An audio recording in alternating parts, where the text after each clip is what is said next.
नमस्कार साथियों। आपका गुस्सा जायज़ है। पिछले 5-7 मिनट से कोई टेक्निकल प्रॉब्लम आ गई थी, इसलिए लाइव नहीं हो पाया।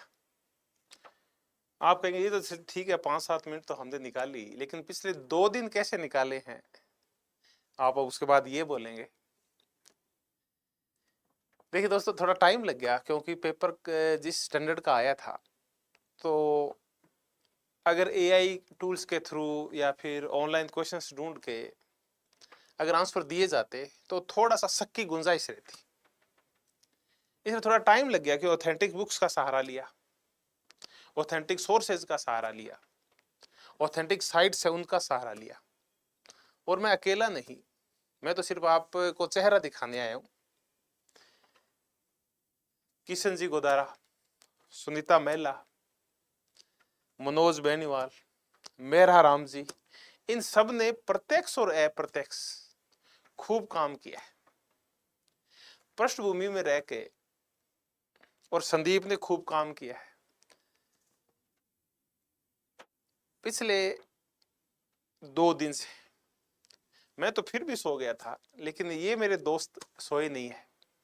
तो मैं पहले तो इन सब का धन्यवाद ज्ञापित करूंगा, किशन जी का, सुनीता का, संदीप का, मेरा राम जी का, मनोज जी बेनीवाल का, कि इन सबके सहयोग की वजह से आज मैं आपके सामने आंसर की चर्चा करने आया।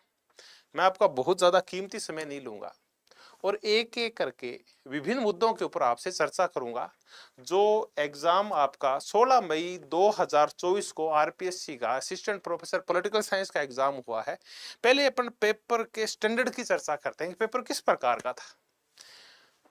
बहुत ज्यादा व्याख्याओं में नहीं जाएंगे या कोई ज्ञान देने की कोशिश नहीं करूंगा। देखिए, पेपर मोर फैक्चुअल था, अवधारणात्मक समझ की। मुझे लग रहा है कि अगर 300 क्वेश्चन में 20 से 25 क्वेश्चन ऐसे थे जो अवधारणात्मक समझ आपकी चेक कर रहे थे। बाकी तो अगर आपको फैक्ट्स पता है, बहुत सारी तिथियां पता है, बहुत सारी शब्दावलियां पता है और बहुत सारी अगर आपने कोटेशंस रट रखी है, तो ही आपके क्वेश्चन सही होने थे। फिर भी आपका अधिकांश का पेपर अच्छा गया है। पेपर का जो स्टैंडर्ड था उसके हिसाब से कितने क्वेश्चन आपको करके आने थे, तो ये कोई एक पैमाना नहीं होता। जहां तक आपको शूट करता है वहां तक आपको करना चाहिए। फिर भी एक जो मेरी पिछले 2 दिन में जितनी भी चर्चाएं मैं कर पाया, हालांकि मैं बहुत ज्यादा फोन कॉल्स अटेंड नहीं कर पाया क्योंकि हम इस पूरे काम में लगे हुए थे। इस फोन कॉल आपके अटेंड नहीं कर पाने की वजह से आप भी बहुत, जो मेरे अजीज है वो मुझसे नाराज हुए हैं। लेकिन मजबूरी थी कि अगर फोन कॉल से अटेंड करता तो ये की वाला काम सिरे नहीं चढ़ता। अब तक हो सकता है इसमें 2 दिन और लग जाते। तो मैं ये कह रहा था कि कितने क्वेश्चन करना इसमें पर्याप्त था। देखिए, मेरे पास जो एक एवरेज निकल के, जितने भी दोस्तों से मैंने चर्चा की है आप में से, वो जो फर्स्ट पेपर था उसमें लगभग 105 से लेके और 125 के आसपास बैठे, और जो सेकंड पेपर है उसमें 90-95 से लेके और 115 तक बैठे। तो क्या ये एक पर्याप्त है कि इतने क्वेश्चन करने थे? कि नहीं, बहुत सारे ऐसे भी हैं जो 130 करके आए, 140, कई कई तो 145 करके आए, और वो भी हैं जिनकी अच्छी तैयारी थी, वो भी 140 क्रॉस किया उन्होंने भी। फिर भी है ना, ये मानिए कि एक जो फर्स्ट पेपर था उसमें लगभग 120-25 का स्कोर आप करके आए तो ठीक है। सेकंड में अगर 100 के आसपास करके आए तो ठीक है, लेकिन कोई भी पैमाना ऐसा नहीं है कि जो स्टैंडर्ड पैमाना हो। आप जितना करे आए हैं अब वो हो गया है। पेपर का मैंने बता दिया कि जो फर्स्ट पेपर था उसमें से फिर भी आपका काफी कुछ मैटर है वो पहले देखा हुआ था, कहीं ना कहीं वो आप उसके संपर्क में आए। सेकंड पेपर में लगभग ये मानिए कि आधे से थोड़ा कम पेपर के क्वेश्चंस ऐसे थे, लेकिन कुल 60-70 क्वेश्चंस ऐसे थे जो आपने थोड़ा सा कम देखा है, जिनके बारे में या देखा भी है तो सरसरी नजर से देखा है, उसके बहुत ज्यादा डीप में नहीं गए हैं। अब अपन चर्चा करते हैं कि इस पेपर में क्वेश्चंस कितने सही होने चाहिए।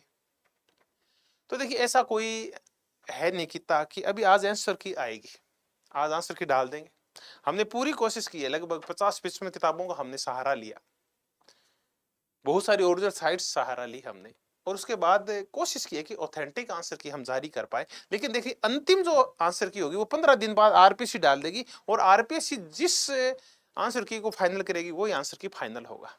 पेपर में फर्स्ट पेपर में कुछ आप में से हो सकता है कुछ सिली मिस्टेक्स हो गई हो, 2 4 5 क्वेश्चन हो ही जाता है, हर में हो जाता है। सेकंड पेपर में ऐसा कुछ हुआ होगा, गलतियां हुई है सबसे, कुछ सिंपल क्वेश्चंस भी गलत हुए हैं, कुछ हार्ड क्वेश्चंस आपके सही हो गए हैं, तो वो एक आप बैलेंस में आ गए हैं। मैं ये चर्चा करने वाला हूं कि ये जो पूरा पेपर अगर इसका पैटर्न देखें तो एक बैलेंस पेपर नहीं कह सकते इसको। पेपर की थीम ये थी कि शाब्दिक हेर फेर बहुत ज्यादा किया गया है कि आपको ना कैसे उन शब्दों में उलझाया जाए। तो जिन्होंने लाइन टू लाइन जिन्होंने पढ़ रखा है और हूबहू रट रखा है उनका ये फिर भी ठीक गया है। दूसरा जिनकी लंबी तैयारी है उनका अच्छा गया है। अब आंसर की तैयार है। हालांकि मेरी ये इच्छा थी कि आपसे 1 बाय 1 हर एक क्वेश्चन पे चर्चा करूं, लेकिन इतना धैर्य आप में नहीं है क्योंकि इसमें बहुत ज्यादा टाइम लग जाता है आपको। दोनों आंसर की बिल्कुल रेडी है।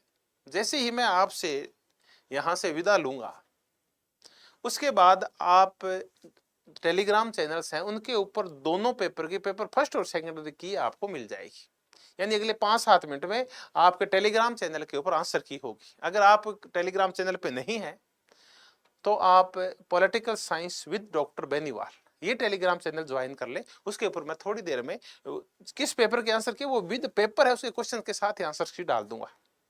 अब जैसे जैसे टाइम मिलता जाएगा वैसे वैसे चर्चाएं चलती जाएगी, सोर्सेज की चर्चा चलती जाएगी, आपके जो आलोचनाएं हैं या आपके जो सोर्स हैं वो भी स्वागत, उनका भी स्वागत है।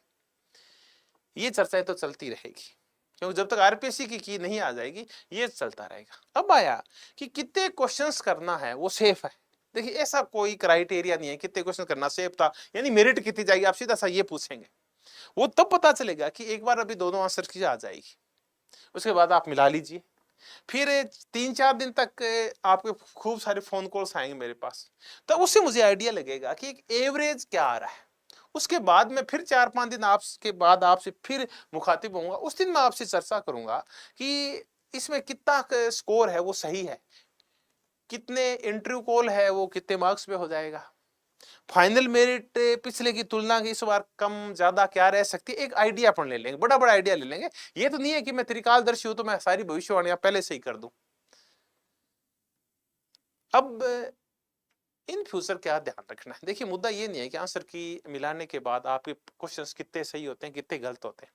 अगर आपके क्वेश्चन अच्छे सही हो रहे हैं, खूब अच्छे सही हो रहे हैं, तो आपको संतुष्ट नहीं होना है क्योंकि अब नई सरकार आई है और विश्वविद्यालयों में भर्तियां होगी। तो आपने चूंकि असिस्टेंट प्रोफेसर कॉलेज एजुकेशन का तो दे दिया, तो अब आप अपनी तैयारी को सतत जारी रखें ताकि जब भी राजस्थान विश्वविद्यालय में या राज्य सरकार के अन्य विश्वविद्यालयों में या सेंट्रल यूनिवर्सिटीज में पोस्ट आए तो आप उनमें उस तैयारी के साथ जा सकें। तो जिनके अच्छे पेपर हुए हैं वो अति उत्साहित होकर तैयारी नहीं छोड़ेंगे, पढ़ना नहीं छोड़ेंगे, क्योंकि विद्यार्थी तो आपको ताजिंदगी रहना है। दूसरा, अगर आपको ये लग रहा है कि मेरे जो क्वेश्चंस है वो कम सही हो रहे हैं, तो ये कोई अंतिम एग्जाम नहीं है जिंदगी का। जिंदगी खूब सारे एग्जाम्स लेती है, कुछ लिखित लेती है, कुछ अलिखित लेती है, कुछ दृश्य लेती है, कुछ अदृश्य लेती है। तो हार नहीं माननी है, आप सतत रूप से लगे रहेंगे तो आपका सिलेक्शन कहीं ना कहीं जरूर हो जाएगा। इसके बाद स्कूल लेक्चर्स आएगी, आज नहीं कल आएगी, तो उसकी तैयारी जारी रखें आप। तो अच्छे पेपर वाले भी जिनका थोड़ा सा गड़बड़ हो गया वो भी, लेकिन नाउम्मीद नहीं हो, क्योंकि देखिए फाइनल आंसर की आरपीएससी डालेगी और जो कुछ फाइनल होगा उसके बाद ही फाइनल हो पाएगा, और वो भी जब अंतिम रिजल्ट आ जाएगा तब तक आपको हार नहीं माननी है। तो कोई क्वेश्चन कम ज्यादा, 25 स्कोर, 30 का स्कोर, 100 का स्कोर, 80 का स्कोर, सारे स्कोर अच्छे हैं। आप पेपर दे आए हैं, आपने मनोयोग से तैयारी की थी, आप सब खूब मेहनती हैं, बस यही पर्याप्त है कि मैंने खूब मेहनत की, मैं मेरा अपना 100% दे आया। अब जो है वो आगे अब ये देखते हैं कि रिजल्ट में क्या आता है। आपने अपना काम पूरा कर दिया है। दोस्तों एक ये थोड़ी सी जरूर, एक कुछ मेरे दोस्त हैं जो मुझसे कह रहे हैं कि कुछ आलोचनाएं भी हो रही है कि नोट्स में से हैं वो क्वेश्चंस नहीं है, बिल्कुल उनकी आलोचनाएं बिल्कुल सही हैं। देखिए मैं अभी, हमने ये भी देखा, हमने लगभग 2-1 घंटे तक ये प्रयास किया, हालांकि कल से हम लगे हुए थे, तो हमने ये देखा कि फर्स्ट पेपर नोट्स में से आया लेकिन 100% नहीं आया। 87-88 क्वेश्चन थे फर्स्ट पेपर में जो डायरेक्ट आए, और 20-22 क्वेश्चन थे जो इनडायरेक्ट आए। सेकंड पेपर में जो कम आए, 56 क्वेश्चन थे तो डायरेक्ट आए, और 23-24 क्वेश्चन जो इनडायरेक्ट आए।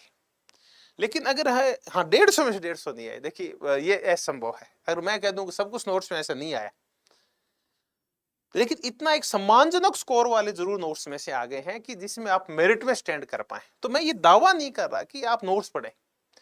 मुझे जो सबसे अच्छी बात लगी वो ये कि अधिकांश ने ये कहा है कि हमने पहले ही कहा था आप पुस्तकें पढ़िए। तो ये तो मैं भी आपको बार बार कहता हूं कि आप ऑथेंटिक बुक्स हैं वो पढ़िए। जैसे मैं एक छोटी सी चर्चा करूं, मैं बार बार चर्चा करता हूं कि आप बेयर एक्ट की शब्दावलियों को अच्छी तरह से देख के जाएं। और इस बार आपने पेपर में देखा कि जिन्होंने बेयर एक्ट को अच्छी तरह से किया है, अधिकांश क्वेश्चन उन्हीं के सही हुए हैं। तो नोट्स एक आधार तैयार करते हैं आपके लिए, क्लासेज एक आधार तैयार करती है। उस रास्ते के ऊपर उसको और वाइड करना, उस मंजिल तक पहुंचना और उसकी तह तक पहुंचने का काम आपको है। क्योंकि इतना अगर डीप में करवाया जाए तो फिर सिलेबस भी संभव नहीं है और फिर इतने लंबे छोटे नोट्स भी संभव नहीं है। हालांकि हम 2-2.5 हजार पेज करके गए, मेरिट में आने लायक तो आपके क्वेश्चन आ गए, लेकिन 100% नहीं आया, अब ये संभव भी नहीं है। अब मैं कह दूं भी मेरी भी कुछ लिमिटेशंस है, और हर एक मनुष्य की होती है। मुझे नहीं पता औरों की है नहीं है, मेरी कुछ लिमिटेशंस है। ज्ञान की भी लिमिटेशंस है और पढ़ाने और पढ़ने की भी लिमिटेशंस है। खैर मुद्दा ये नहीं है, मुद्दा ये है कि पिछले मुझे अच्छी तरह पता है जनवरी 2023 से हम साथ हैं। भर्ती आने से लेके एग्जाम होने तक और अब तक जब तक हम सबने मिलके और की निकाली है, तब तक आपका जो प्रेम और स्नेह है ना, वो वाकई में प्रशंसनीय है। मुझे मेरी जिंदगी में इतना प्रेम और स्नेह किसी भी ग्रुप से इतना नहीं मिला जितना आपने दिया, चाहे ऑनलाइन दिया है चाहे ऑफलाइन दिया है। अब आप टेलीग्राम चैनल है political science with doctor Beniwal, उसके ऊपर मैं आंसर की डाल दूंगा, आप आंसर की मिला लीजिए। फिर आप मैं या तो आपको कोई उसको चैनल बता दूंगा या कोई अपना व्हाट्सएप ग्रुप होगा, उसमें आप अपने मार्क्स जितने ट्रू मार्क्स हैं वो शो कीजिए। अपने आप की हार्ड चेकिंग कीजिए, अपने आप को सॉफ्ट मत रखिए कि नहीं नहीं ये तो मेरा सही होगा, ये तो इनका गलत होगा। एक बार इस की को फाइनल मान के और एक बार फाइनल मार के और अपना मार्किंग कर लीजिए, क्योंकि सारी मार्किंग उसी हिसाब से आएगी। हम क्या करते हैं कि खुद का पेपर चेक करते हो तो खुद के प्रति बहुत ज्यादा लिबरल हो जाते हैं और 10-20 क्वेश्चन को यहाँ वहां कर देते हैं। एक बार ऐसा नहीं करें। हाँ आरपीसी कर देगी वो तो अलग मुद्दा है, और वो खैर फाइनल तो वही होगा। तो एक बार मैं कोई या तो आपको व्हाट्सएप ग्रुप बता दूंगा या कोई मेरे टेलीग्राम चैनल बता दूंगा, वहां अगर आप अपने मार्क्स बता देंगे, कोई जरूरी नहीं है कि आप अपना नाम बताएं, ऐसा कुछ बताएं, तो मुझे उससे ना आइडिया लग जाएगा। तब एक 5-7 दिन बाद जब हम चर्चा करेंगे कि एक अच्छे प्रतिशत क्या है जिसपे इंटरव्यू कॉल हो सकती है, उसकी अपन चर्चा कर लेंगे। तो मैं उम्मीद करता हूं कि आंसर की मिलाने के बाद आपकी रात अच्छी निकलेगी, आपका अगला दिन भी अच्छे निकलेंगे, आपका भविष्य भी अच्छा होगा, और आप जितना उम्मीद कर रहे थे आपके क्वेश्चंस उतने ही सही होंगे। तो आप इसी उम्मीद में अब मैं आपसे विदा लेता हूं। आगामी चर्चाएं सोर्सेज को लेके, मेरिट को लेके फिर 5-7 दिन बाद फिर आपसे मिलूंगा, तब करेंगे। और अंत में मैं आपसे फिर माफी मांग लूं कि पिछले 2-1 दिन से मेरे पास 250-300 फोन कॉल्स है, मेरा पूरा फोन लाल हो रखा है, वो मैं अटेंड नहीं कर पाया, वो मैंने बंद कर रखा था सिर्फ इस वजह से कि एक बार आंसर किया जाए फिर आप सबसे चर्चा करूंगा। तो एक बार आप आंसर की मिलाइए। आपके लिए शुभ रात्रि, अच्छे भविष्य की कामनाएं। धन्यवाद, बहुत बहुत धन्यवाद।